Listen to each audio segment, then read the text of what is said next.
Good morning. So let's talk about a numerical on collisions. See, collision is very important and is based on the law of conservation of energy and momentum. So let's do a numerical which is based on an elastic collision. Okay, elastic collision. You have both the energy and the momentum, both are 100% conserved. So there is no loss of momentum or there is no loss of energy. So here is a situation. So you have a block of mass, some mass, maybe the mass is 2m, and what you have is a bob, which is circular in shape, and it is at a height of h, for example, from the ground, and that's your ground. So this is your height h of the bob, and the mass of the bob is m. And when the bob is released, it comes and strikes the mass number 2. And the question is, after striking the mass 2, 2m mass, which this is m2 for example, and this is mass 1, after striking the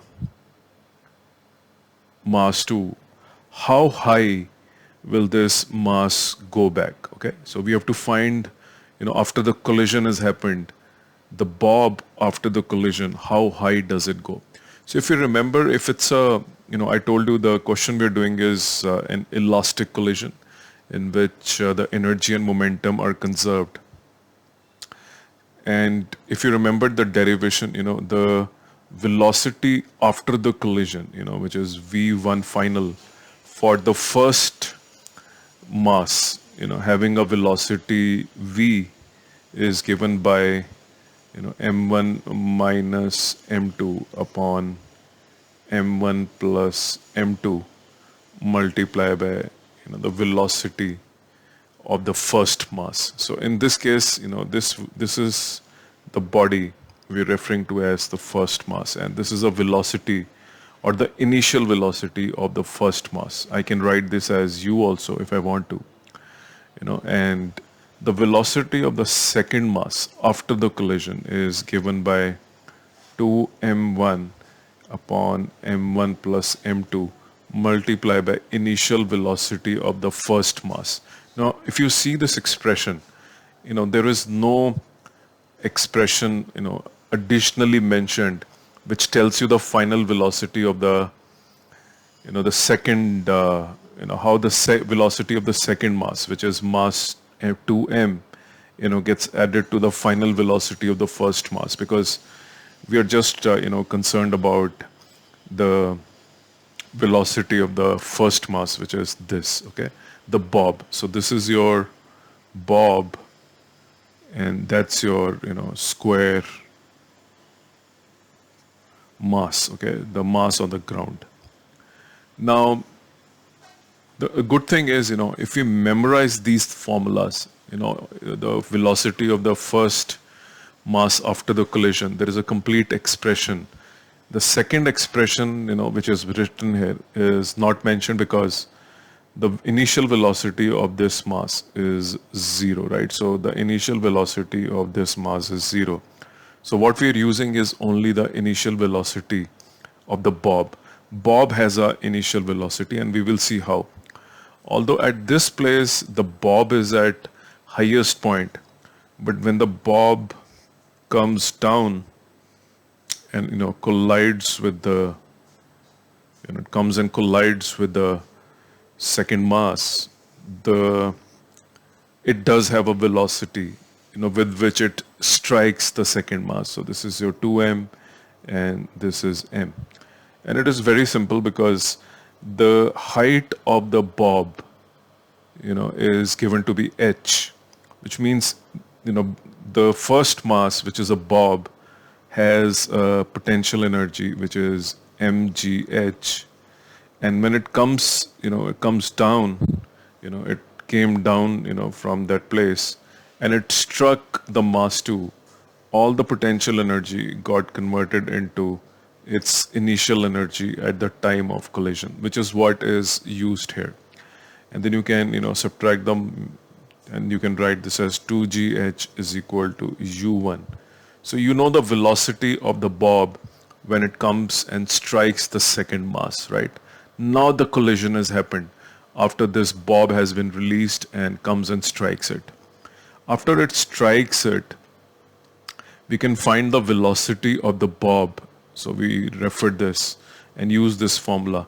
The final velocity of the bob after collision is given by m minus 2m upon m1 plus m2 multiplied by the initial velocity of the bob at the time of collision, which is under root 2gh, and this becomes minus m, and this will become m plus 2m under root of 2gh is equal to minus m upon 3m and under root of 2gh. So you can subtract both the sides, m, and you get the final velocity of the bob after the collision, which means this bob after the collision shows a minus value, which means now this bob after collision is on its way back, and obviously it is connected to a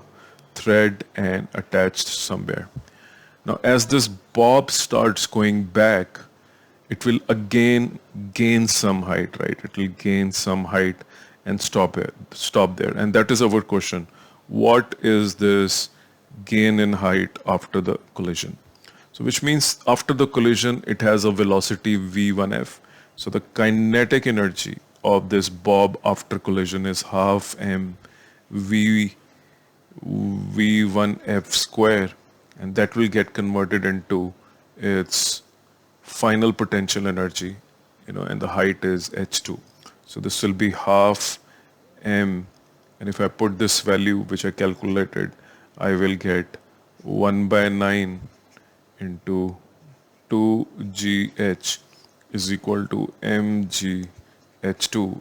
These two get cancelled, the masses get cancelled, the gravity gets cancelled, and what I get as a height of the bob after the collision is equal to h by 9.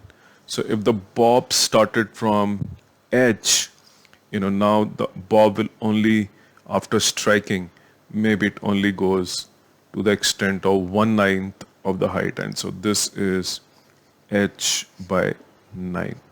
Okay. Now just remember that when you do questions on elastic collision, you must memorize these final velocities of both the bodies, as the whole expression.